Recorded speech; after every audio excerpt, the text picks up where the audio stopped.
For over 1,000 miles, the Orange River meanders through the burnt landscape of South Africa, a river of wilderness carving through the desert. It is the country's longest waterway, bringing life to the arid soil of the Northern Cape Province.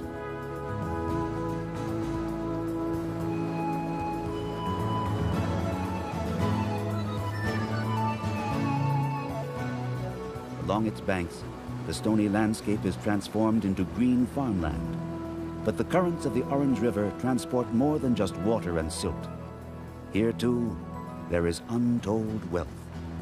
Rugged, sparkling crystals borne slowly, mile by mile, to the coast.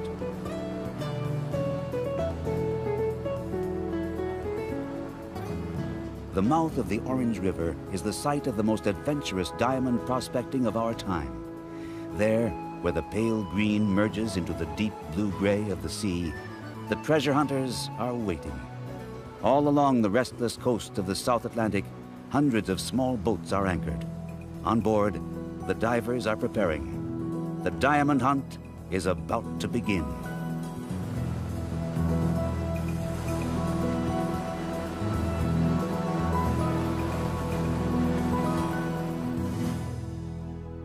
Starting point is Port Nolloth, just below the mouth of the river. There, the small, self-employed boat owners congregate. Further out, 25 miles off the coast, the De Beers fleet mines the rich alluvial deposits at depths inaccessible to human divers.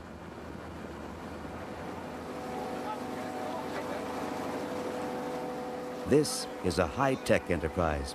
Computers and robotics handling the underwater work.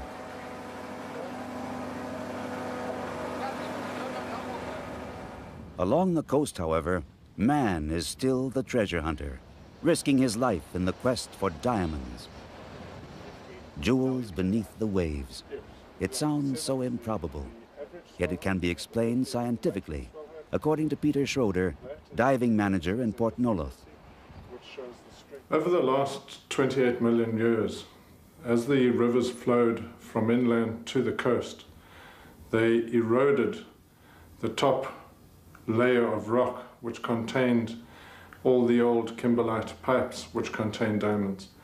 And as they eroded these, the diamonds were conveyed and traveled by the rivers down into the sea and were then distributed along the coast.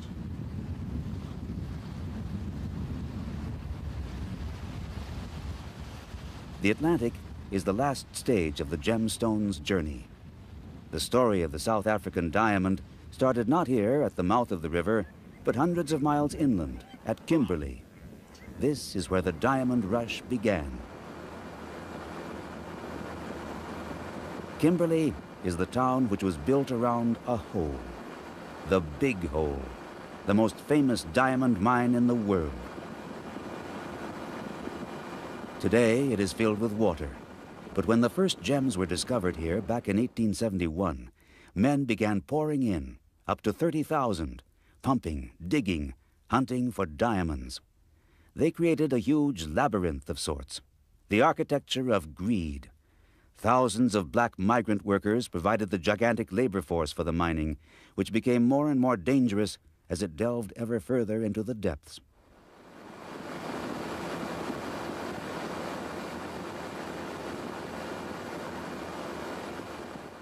Cecil John Rhodes, entrepreneur and later South African Prime Minister, named his company, founded in 1881, after the Boer brothers who had once owned the land where the Big Hole was discovered, De Beers. By the end of the decade, he had a virtual monopoly, the foundation for what would become the world's largest diamond company. The Kimberley era was the golden age of the diggers' rush. In the shadow of Cecil Rhodes, others too became rich. Joint stock companies were founded, concessions granted, shares distributed. With the diamond, there developed a new economy. The town grew around the hole. First to come were the barkeepers. In the saloons and taverns, there gathered a motley crew of shady characters, scoundrels and swindlers, speculators and disreputable diamond dealers. The twilight world of diamond fever. Then, everyday life took shape. Banks and shops opened up. The town lived off diamonds. In 1914, at the beginning of the First World War, the mine finally closed. In 43 years, enough diamonds had been mined to fill 3 trucks, and Kimberley was left with a hole 500 feet deep. Like every diamond mine, the big hole is a so-called pipe, a volcanic shaft. Some 100 million years ago, volcanic eruptions caused kimberlite to shoot through these pipes up to the Earth's surface. Contained within, the hardest substance known to man, diamonds, pure crystallized carbon. In the land all along the Orange River, there are many rocks containing kimberlite. But unless one discovers a pipe, the mining of just a few carats may require blasting tons of rock.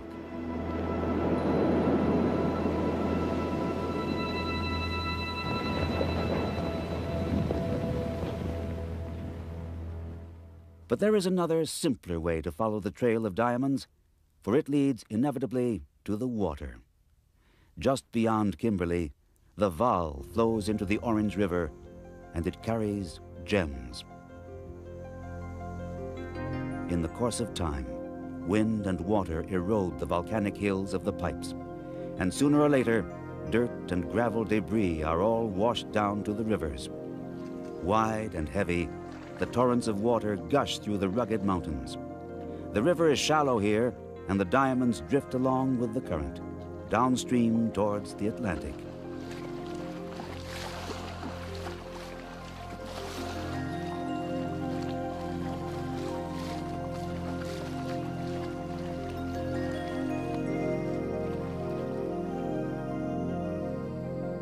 And so, the Orange River is in fact a path of gemstones, tucked away among the boulders.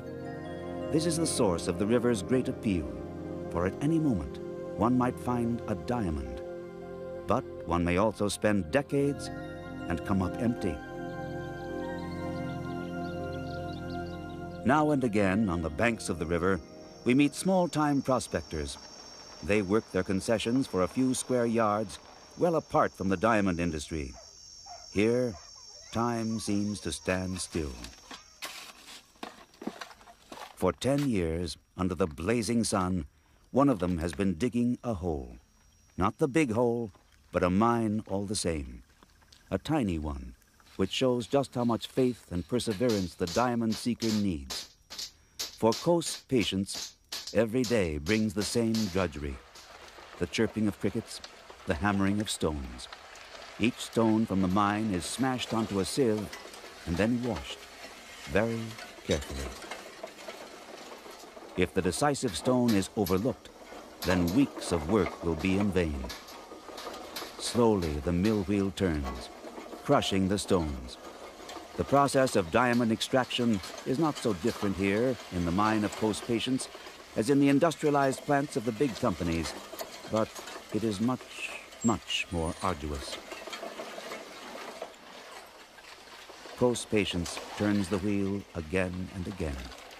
He washes the stones and then examines them patiently. He lacks machines, but he has time. Coase has not yet found any first-quality diamonds, but he has come up with enough to survive. He can pay 2 or 3 workers and feed his family.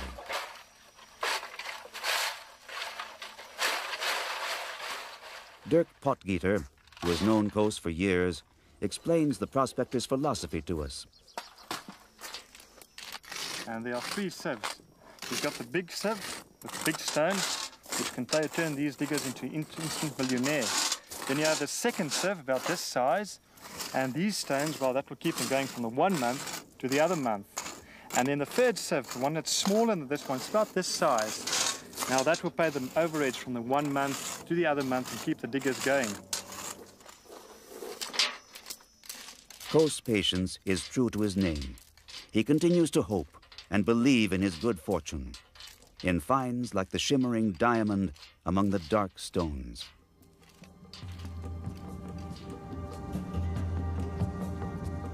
But so much along the Orange River depends on luck. which is why so many strange legends and superstitions were born there over the years. Legends like the Grootslang, the great snake of the Orange River. Said to be 40 feet long, with diamonds for eyes, it is thought to guard a great cache of gemstones. All those who travel the river must fear its wrath.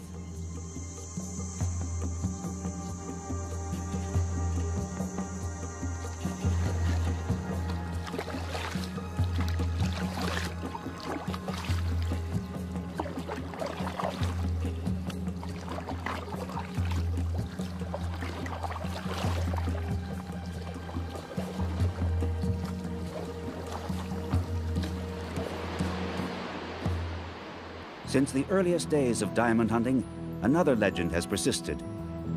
In the jagged mountains beneath the river's Augrabies Falls, there is believed to be a diamond crater. It is said that the jewels move slowly down a pipe to the riverbed year after year.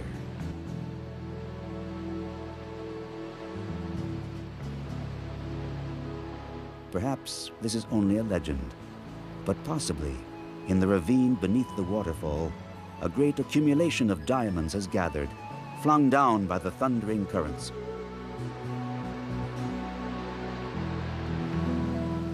No one can tell. The risk is too great. The pounding waters would injure or kill anyone who dared to find out.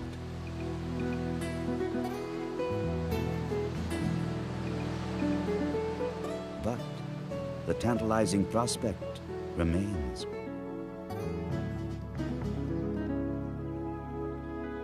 All along the river, we come across traces of diamond history. The first great South African stones were discovered nearby, the Eureka and the famed Star of South Africa. Even the bridges are named for De Beers executives. Ernest Oppenheimer was the successor to Cecil Rhodes. And so, as the waters run down to the sea, we return to the starting point of our journey, the mouth of the Orange River, where the diamonds are waiting. For the diamond hunters, a new morning brings hope and danger. The biggest danger in the operation is when the divers undermine rocks.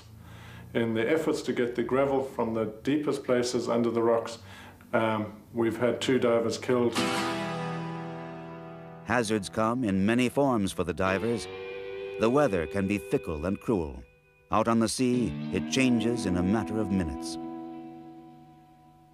The wave rider reading here controls a lot of the town, because the moment this shows that it is a diving day, which is normally when the second figure gets to 13 or less, yes, divers are driving past here all the time to see what the sea conditions are like.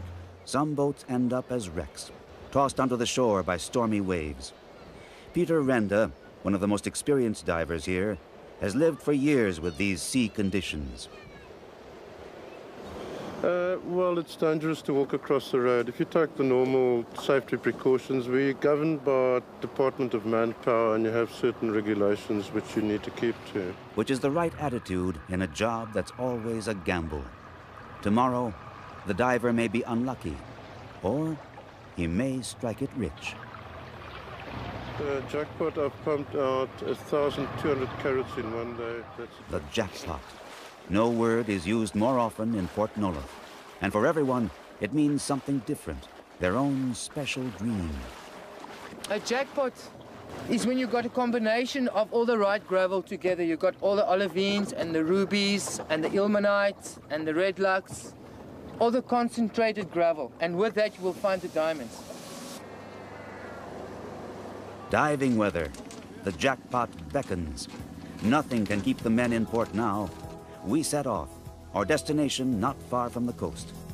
Where there are diamonds, every square yard is divided up. The state or the big companies grant the concessions, without which diving is not permitted.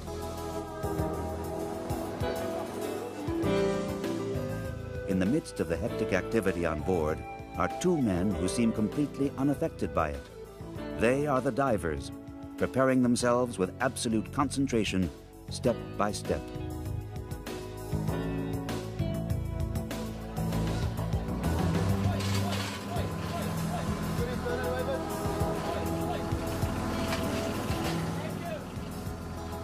Their task is routine, but each adjustment must be precise.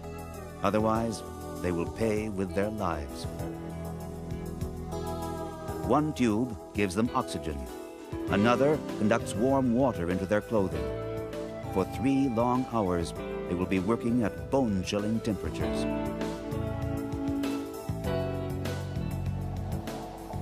The radio contact is tested one last time. Guys, standing by on the reach. Stand by on the reach, please. And then, the leap into the depths.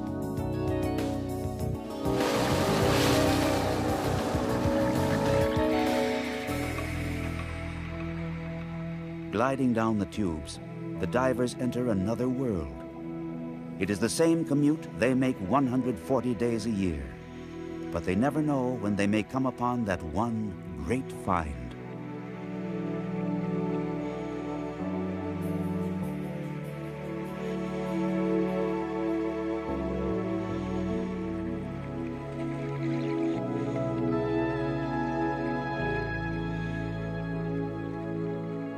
Down here is their second home, their workplace, but it's a dangerous one.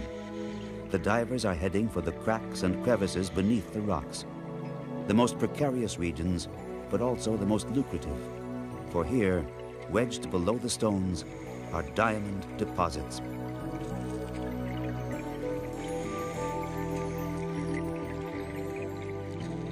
The men work at a depth of about 30 feet.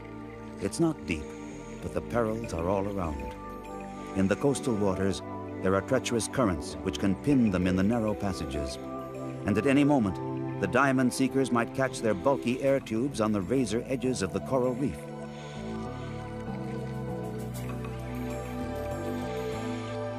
The divers work in pairs.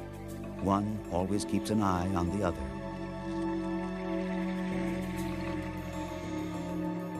And as they work, they are frequently watched by still other eyes.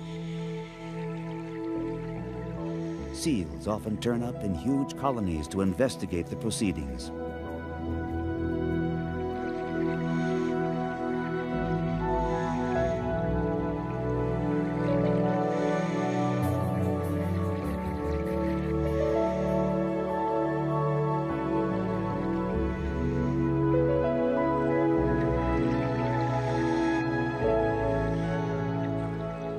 Hour after hour, a suction tube transports gravel from the seabed up to the surface. Pebbles, shells, sand, and perhaps a few loose carrots.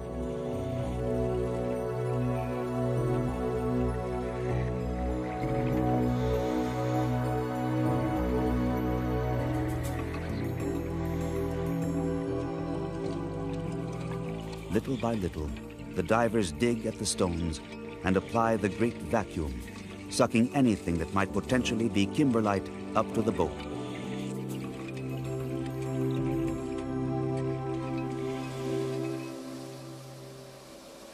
On deck, the treasure from the seabed is collected in white sacks. Most of it is worthless, but perhaps not all.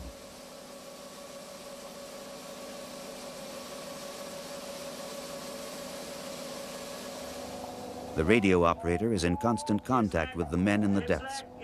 Regulating the supply of air and warm water, he is their only link with the surface. All this time, the divers below have no idea whether their task is worthwhile.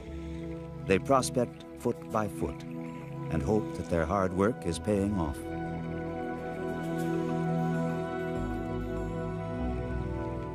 We have run out of oxygen. It's time to resurface. But even as we do, the diamond divers continue to work, always in radio contact with the colleagues on board.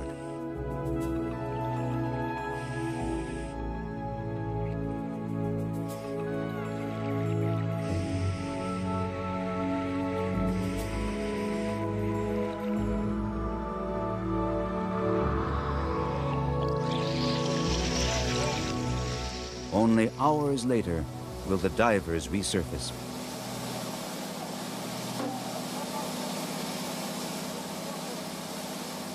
Their first stop, the decompression chamber.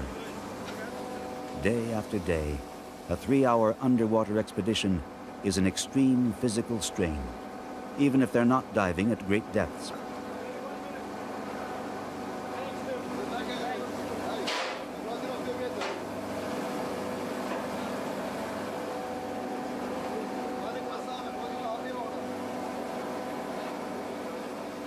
In some ways, the hour in the chamber will seem longer to them than the 3 hours underwater. While working, the divers don't have much time to think about what they're sending up to the surface. Now, however, the speculation begins. What's in the sacks? Just trash? Or a treasure?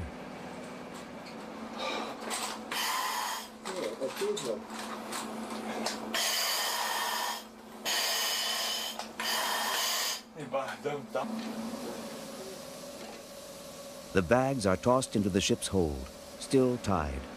They will not be opened on board.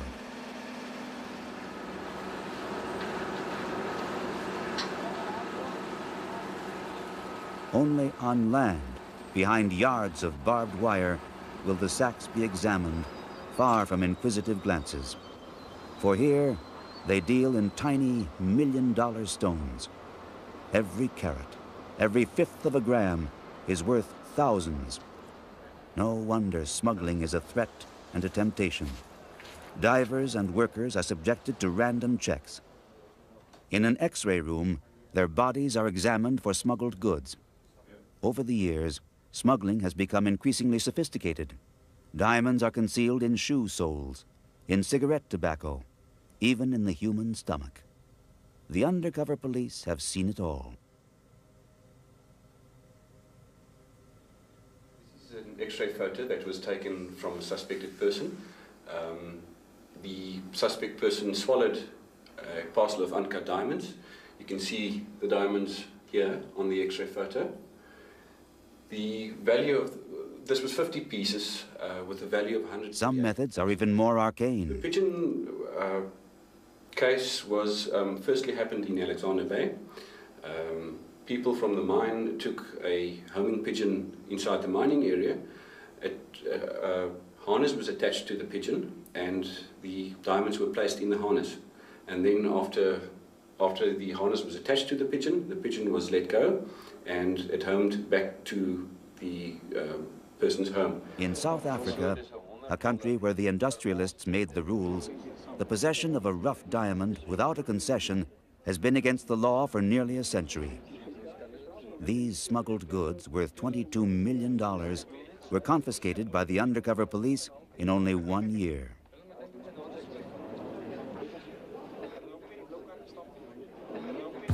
In nearby countries like Angola, there is no cooperation between the state and the diamond lobby. Small-time diggers have transformed vast areas into ghost landscapes in their search for wealth.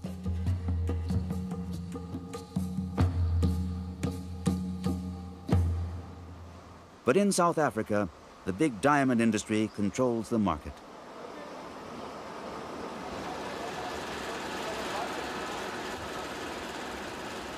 And so, as their sacks come ashore, the diamond hunters from Port Nolloth stick to the rules and hand over their diving booty without looking at it.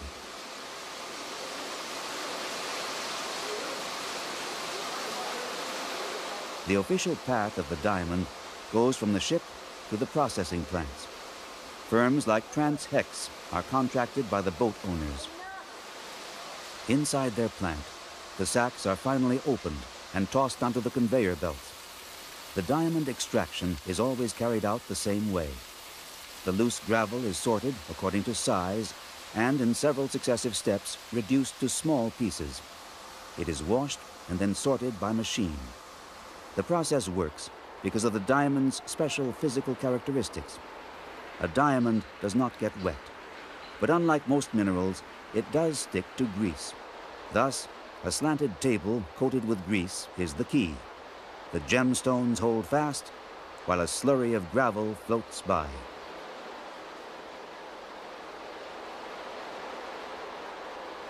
The grease is then dissolved in hot water, and the diamonds are collected.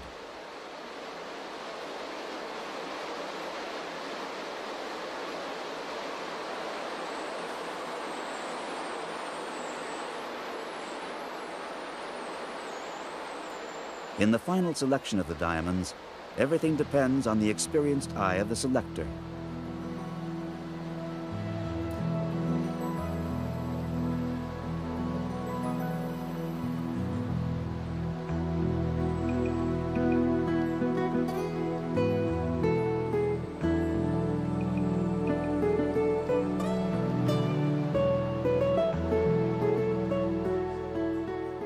The extracted diamonds are carefully sealed in a container and labeled. Then, the result of a long week's work is transferred to the boat owner in the form of a few carats.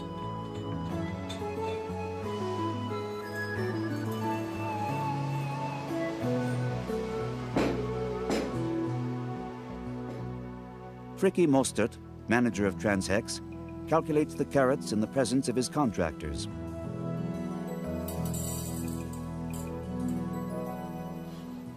But not only the carats determine the value of a diamond.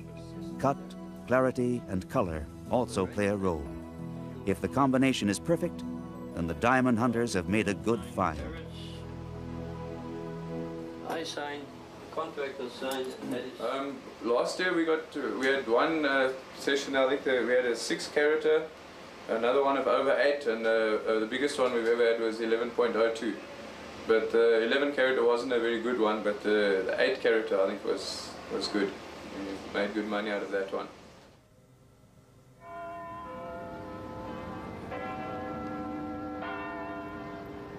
In the final leg of their journey, most of South Africa's precious stones are sent to London, to the Central Selling Organization, the company headquarters of De Beers. There, they are classified according to color and size. Each cut diamond has its own individual value. Yet quite apart from its material value, each diamond has a special beauty. For even in the showcases of the most elegant jewelers, the diamond still bears the aura of its voyage. A voyage across millions of years and thousands of miles. A journey through the wild, romantic realm of legends and treasure hunters. Along the Orange River, where the waves still sparkle like the soul of the diamond.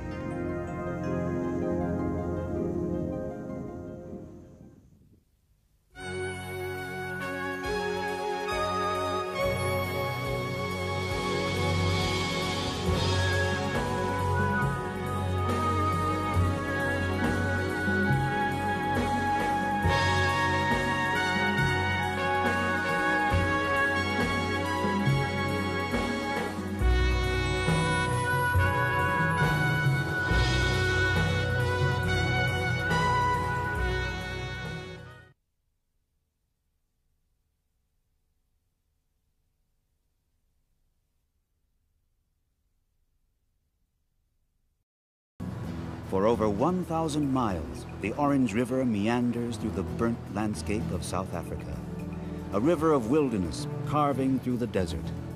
It is the country's longest waterway, bringing life to the arid soil of the Northern Cape Province.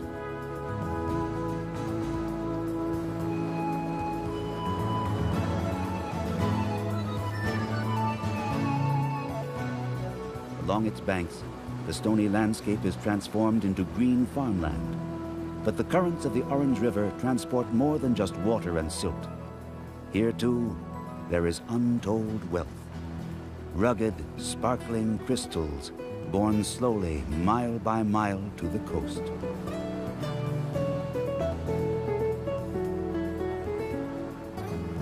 The mouth of the Orange River is the site of the most adventurous diamond prospecting of our time.